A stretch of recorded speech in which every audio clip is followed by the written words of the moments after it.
লোকসভা ভোটে এরাজ্যে কংগ্রেসের সঙ্গে জোট হচ্ছে না তৃণমূলের। এই পরিস্থিতিতে রাজ্যে আসন সমঝোতার প্রক্রিয়া শুরু করে দিল সিপিএম কংগ্রেস। বৃহস্পতিবার মুর্শিদাবাদে বৈঠকে বসছেন প্রদেশ কংগ্রেস সভাপতি অধীর রঞ্জন চৌধুরী ও সিপিএমের রাজ্য সম্পাদক মোহাম্মদ সেলিম। ইন্ডিয়া জোটে থাকলেও পশ্চিমবঙ্গে একলা চলার ডাক দিয়েছেন মমতা বন্দ্যোপাধ্যায়। মনে রাখবেন, দিল্লি জয় আমরাই করব, বাংলা পথ দেখাবে, বাংলায় আমরা একা লড়ব। সিপিএম কংগ্রেসের সঙ্গে কোনো রকম আসন সমঝোতা হবে না বলে স্পষ্ট বার্তা দিয়েছেন তিনি। কংগ্রেস হাইকমান্ড তৃণমূলের সঙ্গে জোট চাইলেও শুরু থেকে এই নিয়ে আপত্তি ছিল প্রদেশ কংগ্রেসের। এই অবস্থায় সিপিএমের সঙ্গে জোটের প্রস্তুতিতে প্রদেশ কংগ্রেস নেতারা। সূত্রের খবর, বৃহস্পতিবারের বৈঠকে লোকসভা ভোটে আসন সমঝোতা নিয়ে কথা হবে দুপক্ষের। উত্তরবঙ্গ, মুর্শিদাবাদ, নদিয়া, মালদা, বীরভূম জেলায় আসন ভাগাভাগি নিয়ে আলোচনা হতে পারে বলে সূত্রের খবর। কংগ্রেসের কাছে মুর্শিদাবাদ, জঙ্গিপুর, কৃষ্ণনগর, নবদ্বীপ, বোলপুর দাবি করতে পারে সিপিএম। বিনিময়ে মালদা উত্তর, মালদা দক্ষিণ, বহরমপুর, দার্জিলিং, সিউড়ি আসন কংগ্রেসকে ছাড়তে তৈরি তারা। সূত্রের খবর, জঙ্গিপুর আসন বামেদের ছাড়তে রাজি নয় কংগ্রেস।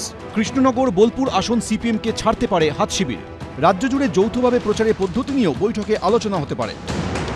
আমি যাচ্ছি, আমাদের কালকে জেলা কমিটি মিটিং আছে পার্টির, আগে থেকে ঠিক ছিল।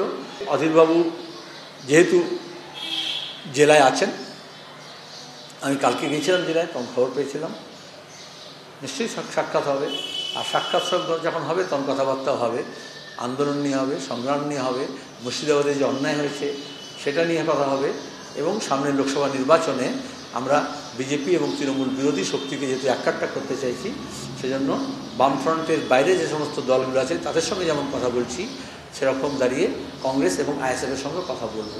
বৈঠক করতেই পারেন, ওনারা ইন্ডিয়া জোটের তো শরিক, ইন্ডিয়া জোটের ওনারা শরিক। এদিকে রাহুল গান্ধী প্রোগ্রামে এসেছিলেন, তো এতে অসুবিধা কিছু নেই। এখন ভোট আসছে, ইন্ডিয়া জোটের শরিকরা বসতেই পারে। কী আলোচনা হলো সেটা পরের বিষয়বস্তু।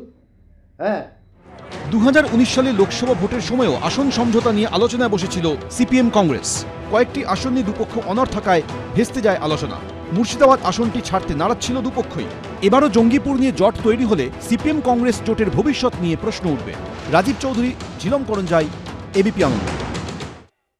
সত্য অন্তহীন, সত্যের খোঁজও তাই, সত্য সন্ধানে তাই আমরা অক্লান্ত, অকুতভয়। এবিপি আনন্দ নতুন ভাবনার প্রতীক, যা মনে মুক্ত, তথ্যে যুক্ত এবং যাবতীয় সীমানার বাঁধন থেকে মুক্ত।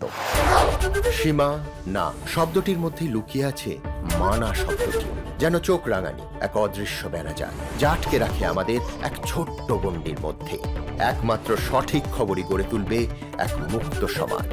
সেই জগৎ গড়ার লক্ষ্যে কোনো সীমানার ঠুকুটি আমরা মানব না। এবিপি আনন্দ এগিয়ে থাকে, এগিয়ে রাখে। পালিয়েছে তাই নাকি? রাত্রি বাংলা গুজব চায় না, বাংলা খবর চায়। বাংলা খবর, বাংলার খবর।